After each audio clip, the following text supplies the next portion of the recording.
الحمد لله نحمده ونستعينه ونستغفره ونؤمن به ونتوكل عليه ونعوذ بالله من شرور أنفسنا ومن سيئات أعمالنا من يهده الله فلا مضل له ومن يضلله فلا هادي له ونشهد أن لا إله إلا الله وحده لا شريك له ونشهد أن سيدنا ونبينا وحبيبنا وطبيبنا وطبيب قلوبنا وشفاء صدورنا ومولانا وملجأنا ومعوانا سيدنا محمدا عبده ورسوله أما بعد فأعوذ بالله من الشيطان الرجيم بسم الله الرحمن الرحيم يا أيها الذين آمنوا كتب عليكم الصيام كما كتب على الذين من قبلكم لعلكم تتقون آمنت بالله صدق الله مولانا العظيم وبلغنا رسوله النبي الأمين المتين المختار الكريم ونحن على ذلك لمن الشاهدين والشاكرين والحمد لله رب العالمين. انتہائی عقیدت و محبت کے ساتھ حضور آقا نامدار مدنی تاجدار دو عالم کے مالک و مختار گلشن ہستی کے اولین فصل بہار انیس بے کساں چار ساز درد مندہ فخر رسولہ جناب احمد مجتبی محمد مصطفیٰ ارواحنا فدا صلی اللہ علیہ وسلم کی بارگاہ مقدسہ میں بآواز بلند درود پاک کا نذرانہ پیش کریں اور پڑھیں اللہم صلی علی سیدنا و مولانا محمد کما تحب و ترضى بأن تصلی علیہ صلاة و سلاما علیک یا حبیبی یا سیدی یا رسول اللہ صلی اللہ علیہ وسلم. یا خدا بہر جناب مصطفیٰ امداد کن، یا خدا بہر جناب مصطفیٰ امداد کن، یا رسول اللہ از بہر خدا امداد کن. الہی برکتیں رمضان کی ہم کو کر عطا، الہی برکتیں رمضان کی ہم کو کر عطا، از طفیل سید کونین شاہ انبیاء. اور الہی صدقہ اس ماہ مبارک کا، صدقہ اس ماہ مبارک کا کر مسلمان کو عطا الفت ماہ رمضان. 11 مہینوں کا سلطان آیا، رحمت کا ہے سامان لایا. 11 مہینوں کا سلطان آیا، رحمت کا ہے سامان لایا. مومنوں ماہ غفران آیا اور اس مہینے میں قرآن آیا. حضرات محترم، آج ماہ رمضان المبارک کا یہ دوسرا جمعہ اللہ نے ہمیں نصیب فرمایا. اللہ تبارک و تعالی ہمیں ایمان کے ساتھ رمضان کی برکتیں نعمتیں سے مالا مال فرما کر اگلا رمضان اللہ ہمیں نصیب فرمائے. جس آیت مقدسہ کی تلاوت کا شرف حاصل کیا، اللہ رب العزت قرآن مجید فرقان حمید میں ارشاد فرماتا ہے، یا ایھا الذین آمنوا کتب علیکم الصیام کما کتب علی الذین من قبلکم لعلکم تتقون. اے ایمان والو تم پر روزے فرض کیے جس طرح اگلی امتوں پر فرض کیے تاکہ تم متقی اور پرہیزگار ہو جاؤ۔ یہ رمضان کے روزے صرف ہم پر ہی فرض نہیں ہوئے بلکہ دیکھا جائے تو سابقہ انبیاء کرام علیہ السلام کی امت پر بھی روزے فرض تھے، لیکن ان کے روزے کچھ مختلف تھے۔ حضرت آدم علیہ السلام پر ہر مہینے کے 13، 14 اور 15 تاریخ کا روزہ رکھا کرتے تھے۔ آدم علیہ السلام جب دنیا میں تشریف لائے تو آپ پر 13، 14 اور 15 تاریخ کا آپ روزہ رکھا کرتے تھے۔ غنیات الطالبین میں تاجدار بغداد، پیران پیر، روشن ضمیر، محبوب سبحانی سیدنا شیخ عبدالقادر جیلانی غوث اعظم رضی اللہ تعالی عنہ تحریر فرماتے ہیں کہ ٹھیک دوپہر کا وقت تھا، کاشان نبوت میں حضور اکرم صلی اللہ تعالی علیہ وسلم تشریف فرماتے، مولا کائنات داماد مصطفیٰ شیر خدا حضرت علی مرتضیٰ کرم اللہ تعالی وجہ الکریم بارگاہ رسول میں حاضر ہوئے اور سلام کا نذرانہ پیش کیا تو میرے آقا علیہ السلام نے اپنی زبان نبوت سے سلام کا جواب عطا فرمایا اور اس کے بعد ارشاد فرمایا کہ اے علی مجھ سے قریب ہو جاؤ، میرے سے قریب ہو جاؤ، قریب آ کر کے بیٹھو، یہاں تک کہ حضرت مولا کائنات علی شیر خدا کرم اللہ تعالی وجہ الکریم نے اپنے گھٹنوں سے حضور کے گھٹنوں کو ملا دیا اور اس کے بعد حضور اکرم صلی اللہ تعالی علیہ وسلم نے حضرت علی سے فرمایا کہ اے علی یہ سامنے جو بیٹھے ہیں وہ سید الملائکہ حضرت جبرائیل علیہ السلام ہیں۔ علی کے مقام کو ملاحظہ فرمائے کہ میرے آقا ارشاد فرماتے ہیں اے علی جبرائیل تمہیں سلام پیش کرتے ہیں۔ حضرت علی شیر خدا کرم اللہ تعالی وجہ الکریم نے حضرت جبرائیل کو سلام کا جواب دیا اور اس کے بعد میرے آقا نے ارشاد فرمایا اے علی حضرت جبرائیل فرماتے ہیں کہ 13، 14 اور 15 کا روزہ رکھا جائے، پہلا روزہ رکھے علی، پہلا روزہ رکھو 13 کا تو اللہ تبارک و تعالی اس روزے کے بدلے میں تمہیں 10,000 سال کے روزے کا ثواب عطا فرمائے۔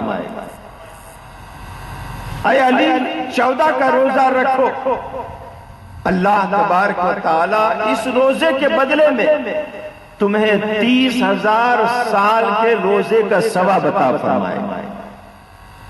اے علی 15 کا روزہ رکھو، اللہ تبارک و تعالی اس روزے کے بدلے میں تمہیں 1,00,000 برس کے روزے کا ثواب عطا فرمائے۔ حضرت مولا کائنات علی شیر خدا کرم اللہ تعالی وجہ الکریم نے حضور اکرم صلی اللہ تعالی علیہ وسلم کی بارگاہ میں عرض کیا یا رسول اللہ صلی اللہ تعالی علیہ وسلم یہ روزے کا ثواب مجھ تک یعنی مجھے ہی ملے گا میرے تک محدود ہے، یا میرے بعد اگر کوئی اس روزے کو رکھے تو اللہ تعالیٰ اس کو بھی اس کا ثواب عطا فرمائے۔ تو آقا کریم صلی اللہ تعالیٰ علیہ وسلم نے ارشاد فرمایا، اے علی یہ روزے کا ثواب تم کو بھی ملے گا، اور تمہارے بعد جو روزہ رکھے گا اللہ تعالیٰ اس کو بھی یہ ثواب عطا فرمائے۔ راوی بیان کرتے ہیں کہ جب آدم علیہ السلام جنت سے زمین پر نازل ہوئے، اللہ تبارک و تعالیٰ نے حضرت آدم سے فرمایا تھا، اے آدم یہ ساری جنت تیرے لیے کر کے، جنت کے باغ و بہار تیرے لیے کر کے ہے، جنت کے میوے تیرے لیے کر کے ہے، جنت الفردوس تیرے لیے کر کے ہے، جنت کی شراب طہورہ تیرے لیے کر کے ہے، جنت کی نہریں تیرے لیے کر کے ہے۔ اے آدم ساری جنت میں تو جا سکتا ہے لیکن اس درخت کے قریب مت جانا۔ حضرت آدم علیہ السلام کو شیطان نے بہکا دیا، حضرت آدم علیہ السلام درخت کے قریب چلے گئے اور دانا کھا لیا۔ اللہ نے فرمایا، اے آدم اب جنت سے زمین پر چلے جا۔ یہ خطائے اجتہادی کہا جاتا ہے۔ انبیاء کرام علیہ السلام خطا سے محفوظ ہوتے ہیں، ان سے کوئی خطا نہیں ہوتی ہے، ان سے کوئی گناہ سرزد نہیں ہوتا ہے، لیکن مشیت الہی تھی، اگر آدم جنت میں رہتے تو دنیا کیسے آباد ہوتی۔ اللہ نے فرمایا، آدم اب زمین پر چلے جاؤ۔ حضرت آدم علیہ السلام محلات میں رہنے والے، جہاں پر کبھی آفتاب کی تپش محسوس نہیں ہوتی تھی، جو انسان ہر وقت ایسی میں رہتا ہو اور پھر باہر نکلے تو اسے گرمی کے تھپیڑے لگتے ہیں اور اس کا چہرہ جو ہے وہ سیاہ ہو جاتا ہے گرمی سے۔ آدم علیہ السلام کو اللہ نے کیسا نورانی فرمایا تھا، آپ کی پیشانی کے اندر کیسا نور نبوت چمک رہا تھا۔ حضرت علامہ عبد الرحمن شافعی رحمت اللہ تعالی علیہ نزہۃ المجالس شریف میں فرماتے ہیں گے، آدم علیہ السلام کا چہرہ اتنا چمکتا تھا کہ آپ کا دایاں رخسار آفتاب سے زیادہ چمکتا تھا اور بایاں رخسار مہتاب سے زیادہ چمکتا تھا، یعنی چاند اور سورج سے زیادہ آدم علیہ السلام کے چہرے کے اندر روشنی اللہ نے رکھی تھی، اور یہ روشنی نور نبوت کی تھی۔ اللہ نے ان کی پیشانی کے اندر نور نبوت رکھا تھا، مصطفیٰ کا نور رکھا تھا۔ اب آدم علیہ السلام جب زمین پر آ گئے، تمازت آفتاب سے آپ کا جسم سیاہ ہو گیا، برداشت نہ کر سکے۔ اب دیکھیں اس وقت کے اوپر مجھے تفسیر نور بیان کی ایک حدیث جو میں نے کئی سال پہلے پڑھی تھی، مجھے ابھی یاد آیا۔ کئی سال پہلے میں نے اس کو پڑھا تھا تفسیر میں، کہ جب حضور اکرم صلی اللہ تعالی علیہ وسلم معراج پر تشریف لے تو آپ نے ایک بہتا ہوا سمندر ہرے کلر کا دیکھا۔ آفتاب جہاں پر ہے، سورج ہے اس سے نیچے، اس کے بعد سورج ہے۔ اب آج سورج کی تپش آپ دیکھتے ہیں کہ کتنی ہے، ہم برداشت نہیں کر سکتے ہیں۔ حضور اکرم صلی اللہ تعالی علیہ وسلم نے حضرت جبرائیل سے دریافت کیا، اے جبرائیل یہ ہرا سمندر جس کا کنارہ نہیں نظر آتا ہے گا، جہاں تک نظر جاتی ہے یہ سمندر نظر آتا ہے گا، اے جبرائیل یہ سمندر کی وجہ کیا ہے؟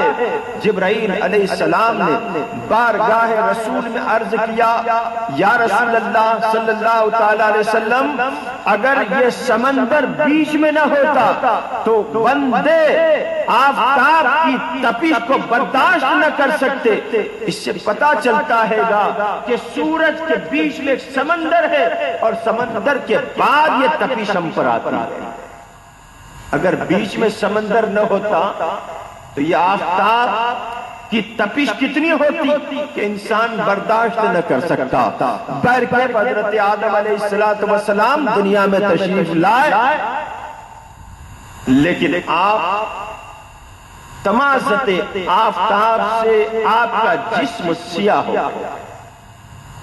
حضرت جبرائیل علیہ السلام حضرت آدم علیہ السلام کی بارگاہ میں حاضر ہوتے ہیں، عرض کرتے ہیں اے ابو البشر آدم علیہ السلام، کیا آپ چاہتے ہیں کہ جنت کے اندر آپ جتنے گورے تھے، جنت میں آپ جتنے سفید تھے، جنت میں آپ جتنے نورانی تھے، ایسے آپ زمین کے اوپر بھی ہو جائیں؟ تو حضرت آدم علیہ السلام نے حضرت جبرائیل سے فرمایا اے جبرائیل، ہاں میں چاہتا ہوں جنت میں میرا جیسا نور تھا، جنت میں جیسا سفید تھا، جنت میں جیسا چمکتا تھا، ایسا یہاں پر بھی چمکنے لگے۔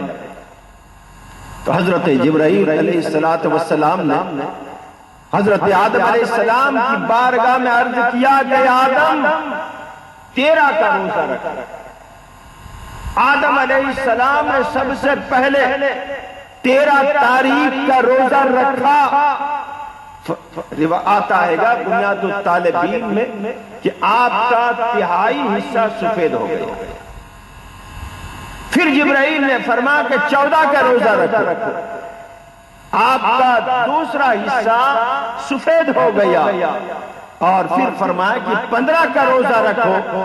حضرت آدم علیہ السلام نے 15 کا روزہ رکھا تو پیر سے لے کر سر تک کے کا آپ کا پورا جسم جیسا جنت کے اندر چمکتا تھا، جیسا جنت کے اندر سفید تھا، جیسا جنت کے اندر نورانی تھا، 3 روزے رکھنے سے آپ کا پورا جسم نورانی ہو جاتا ہے۔ اسی کو کہتے ہیں ایام بیض۔ یہ ایام بیض کے روزے حضرت آدم علیہ السلام رکھا کرتے تھے۔ روزے کی فرضیت شوال کی 15 تاریخ پیر کے دن سن ہجری 2 کے اندر روزے کی فرضیت کا حکم نافذ ہوا۔ ہم پر روزے جو فرض ہوئے نبوت کے 15ویں سال، یعنی پیر کا دن تھا اور شوال کی 2 تاریخ تھی، اور سن ہجری 2 کے اندر یہ روزے ہم پر فرض ہوئے۔ حضرت نوح علیہ السلام بھی روزہ رکھا۔ آپ کے روزے کا عالم یہ تھا کہ ایک دن روزہ رکھتے تھے، ایک دن چھوڑ دیا گیا۔ حضرت ابراہیم علیہ السلام بھی روزے رکھتے تھے، موسیٰ علیہ السلام بھی روزہ رکھتے تھے، اور جب حضور اکرم صلی اللہ علیہ وسلم تشریف لائے تو آپ پر بھی 13، 14 اور 15 اور یوم عاشورہ کا روزہ فرض تھا۔ لیکن جنگ بدر 1 مہینے اور چند دن گزرے کہ روزے کی فرضیت کا حکم نافذ ہوتا ہے۔ اب 13، 14، 15 اور یوم عاشورہ کا روزہ منسوخ ہو گیا۔ اب قرآن میں آتا ہے ایام معدودات، گنتی کے روزے رکھو، 29 روزے یا 30 روزے، چاند کے اعتبار سے روزے کی فرضیت ہم پر نافذ ہو جاتی ہے۔ اب دیکھیں کہ آج ہمارے لیے کر کے 14 گھنٹے کا روزہ بڑا مشکل ہو جاتا ہے۔ بعض لوگ گرمی کی تپش سے روزے کو چھوڑ دیتے ہیں۔ ایسی گرمی کے اندر محنت کرنا، مزدوری کرنا، روزے کیسے ہم رکھ سکتے ہیں؟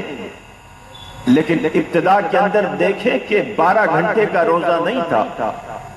ابتدائی اسلام کے اندر جو روزہ تھا وہ اس طرح تھا کہ افطار کر لینے کے بعد جب انسان کو نیند کا غلبہ طاری ہو جائے کہ اس کے لیے کر کے کھانا پینا منع کر دیا جاتا تھا، بس وہیں سے روزے کی پھر ابتدا ہوتا تھا۔ آج تو ٹیکنالوجی کا سائنس ایجاد کر چکی ہے، تو آج یہ سارے آلات کے اعتبار سے روشنی اور ہم بازاروں کے اندر وقت گزار دیتے ہیں، ٹی وی کو دیکھتے رہتے ہیں رات میں 12-1 بجے تک کے، اور بعض لوگ کھیل کود کے اندر سحری تک اپنے اوقات کو گزارتے ہیں۔ لیکن شروع کے دنوں کے اندر وہ اندھیرا تھا کہ رات کے وقت کے اوپر لوگ جلدی سے کھانا کھا لیتے تھے، اور عشاء کی نماز پڑھ کے لوگ جلدی سے سو جایا کرتے تھے، اور صبح کی سورج نمودار ہونے کے ساتھ لوگ کاروبار کے اندر لگ جایا کرتے تھے۔ اب ہم نے روزہ تو افطار کر لیا، اب سحری کا وقت ہو گیا، روزہ افطار کر لیا، نماز تراویح کے بعد صحابہ فوراً سو جایا گیا۔ لیکن دیکھیے کچھ صحابہ کی غلطیوں سے اللہ تبارک و تعالیٰ نے وہ غلطی ہم پر رحمت کے اندر تبدیل فرمائی۔ یہاں تک آتا ہے گا ایک صحابی ہے جن کا نام حضرت سرما رضی اللہ تعالیٰ۔ حضرت سرما رضی اللہ تعالیٰ محنت مزدوری کر کے آپ گھر پہنچے اور اپنی زوجہ محترمہ سے کھانا طلب کیا۔ زوجہ محترمہ نے کھانا بنانا شروع کیا، اور حضرت سرما رضی اللہ تعالیٰ عنہ بستر پر جا کر سو گئے۔ بستر پر پہنچے، محنت مزدوری کر کے آئے تھے، وہ ریگستان کی دھوپ آج سے ہمارے یہاں سے کئی گنا ریگستان کے اندر دھوپ ہوا کرتی ہے۔ حضرت سرما بن قیس رضی اللہ تعالیٰ عنہ سو جاتے ہیں، نیند کا غلبہ طاری ہو جاتا ہے۔ کھانا تیار ہو جانے کے بعد زوجہ محترمہ نے آواز دیا، میرے سرتاج کھانا تیار ہو چکا ہے، کھانا کھا۔ بیدار ہوتے ہیں، اپنی زوجہ محترمہ سے فرمایا کہ اب میں کیسے کھانا کھاؤں، جبکہ مجھ پر نیند کا غلبہ طاری ہو گیا۔ اب نیند کا غلبہ طاری ہو گیا تو دوسرے دن کا روزہ شروع ہو گیا، وقت بہت کم ملا، دوسرے دن کا روزہ شروع ہو گیا۔ حضرت سرما بن قیس رضی اللہ تعالیٰ عنہ نے کھانا تناول نہ فرمایا۔ دوسرا دن ہوا، محنت مزدوری کے لیے کر کے آپ تشریف لے جاتے ہیں، محنت مزدوری کرتے، مشقت کرتے ہیں، دوپہر کا وقت ہوتا ہے، کمزوری لائق ہوتی ہے، نقاہت حد سے زیادہ بڑھ جاتی ہے، آپ کو غش آ جاتا ہے، آپ زمین پر گر جاتے ہیں۔ اللہ تبارک و تعالیٰ کو اس صحابی کے اوپر رحم آ جاتا ہے، اور اسی وقت کے اوپر اللہ تبارک و تعالیٰ نے حضرت سرما بن قیس کے گر جانے سے اللہ تبارک و تعالیٰ نے اس روزے کی یعنی نیند کی حالت طاری ہونا اور روزے کا شروع ہو جانا، اس کو اللہ نے منسوخ فرما دیا کہ اب تمہیں یہ نہیں ہے کہ نیند لگ جانے پر دوسرے دن کا روزہ تم پر شروع ہو جاتا ہے، بلکہ اب اللہ تبارک و تعالیٰ نے فرمایا کہ اب افطار سے لے کر کے سحری تک تم جو کھانا چاہو وہ کھا سکتے ہو، صبح صادق کے وقت کے اوپر اب تم دوسرے روزے کے لیے کر کے نیت۔ دیکھیں شروع کا روزہ کیسا تھا، سخت، نیند لگ گئی کہ دوسرا روزہ شروع ہو۔ اب اسی طریقے سے دیکھیں کہ رمضان کے مہینے میں اپنی عورت کے ساتھ پورا مہینہ صحبت کرنا شریعت کے اندر منع تھا۔ ایک مہینے تک تم اپنی عورت کے ساتھ نہیں مل سکتے ہو، لیکن عمر فاروق اعظم رضی اللہ تعالیٰ عنہ آپ فرماتے ہیں کہ میں ایک مرتبہ اپنی عورت سے قریب ہوا کہ مجھ پر شہوت غالب آ گئی، اور میری عورت کی خوشبو نے مجھے اپنی طرف مائل کر دیا، اور اسی دوران میں نے اپنی عورت کے ساتھ صحبت کر دی۔ صحبت کے بعد مجھے محسوس ہوا کہ رمضان کے مہینے میں عورت سے ملنا شریعت میں جائز نہیں ہے، اور میں نے بڑا گناہ کا کام کر لیا، اپنے جسم پر ملامت کرنے لگے اور اللہ کی بارگاہ میں توبہ و استغفار کرنے لگے۔ صبح ہوتی ہے فوراً میرے آقا علیہ السلام کی بارگاہ میں حاضر ہوتے ہیں، عرض کرتے یا رسول اللہ صلی اللہ تعالی علیہ وسلم، آپ کی بارگاہ میں اور اللہ کی بارگاہ میں میں معافی کا طلبگار ہوں یا رسول اللہ، مجھ سے بڑی غلطی ہو گئی۔ میرے آقا نے ارشاد فرمایا عمر بتاؤ کیا غلطی ہو گئی تم سے؟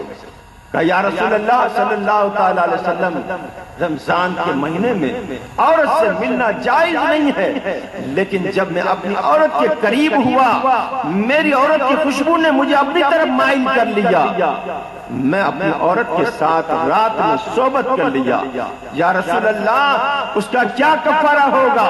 اللہ کی بارگاہ میں آپ کی بارگاہ میں میں توبہ کرتا ہوں گا۔ میرے آقا نے ارشاد فرمایا اے عمر تمہیں اپنی عورت کے قریب نہیں جانا چاہیے، اور اس کے بعد حضور علیہ السلام نے کچھ وقت سکوت فرمایا، خاموشی اختیار کی۔ اب جیسے حضرت عمر فاروق اعظم رضی اللہ تعالیٰ عنہ نے حضور کی بارگاہ میں عرض کیا، اب بہت سارے صحابہ سے یہ کام سرزد ہو گیا، لیکن وہ حضور کی بارگاہ کے اندر عرض نہیں کر سکتے تھے شرم کی بنیاد۔ جیسے حضرت عمر فاروق اعظم نے حضور کی بارگاہ میں عرض کیا تو دیگر صحابہ نے بھی کہا یا رسول اللہ صلی اللہ تعالی علیہ وسلم یہ کام تو ہم سے بھی ہو چکا، لیکن ہم آپ کی بارگاہ میں عرض نہ کر سکے۔ آج جب عمر نے آپ کی بارگاہ میں عرض کیا تو ہم نے سوچا کہ ہم بھی آپ کی بارگاہ میں عرض کر دیں۔ اب دیکھیں کئی صحابہ سے یہ فعل صحبت کا سرزد ہو چکا۔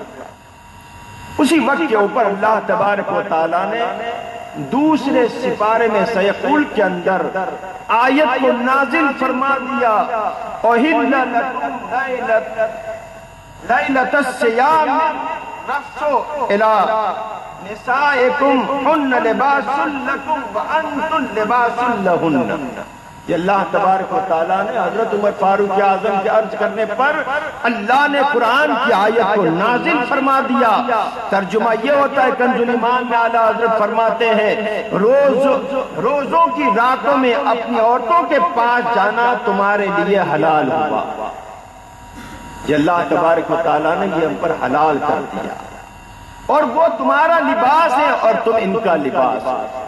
اب پہلے کے دیکھیں جب ابتدائی زمانے کے اندر بھی روزہ فرض ہوا تو ایک مہینے تک اپنی عورت سے ملنا شریعت میں جائز نہیں تھا، لیکن جب حضرت عمر فاروق اعظم اور بعض صحابہ سے یہ فعل سرزد ہوا تو اللہ تبارک و تعالیٰ نے وہ رحمت کا سبب بنا دیا ہمارے۔ اگر یہ نہ ہوتا تو آج ہم پر بھی شریعت میں ایک مہینے تک اپنی عورت سے ملنا جائز نہ ہوتا۔ آگے کی امتوں پر بھی روزے فرض تھے، ہم پر بھی روزے فرض، اس لیے کر کے روزوں کو ترک نہ کریں کہ گرمی زیادہ ہے، اللہ تبارک و تعالیٰ صبر دینے والا ہے۔ روزے کی پابندی کریں۔ صحابہ کرام رضوان اللہ تعالی علیہم اجمعین کا وہ زمانہ غربت کا تھا کہ ایک ایک کھجور پر تین صحابہ گزارا کرتے تھے، باوجود آپ نے کبھی روزوں کو ترک نہیں کیا ہے۔ اللہ رب العزت کی بارگاہ میں دعا ہے اللہ تبارک و تعالی مجھے آپ کو سب کو روزے رکھنے کی توفیق عطا فرمائے۔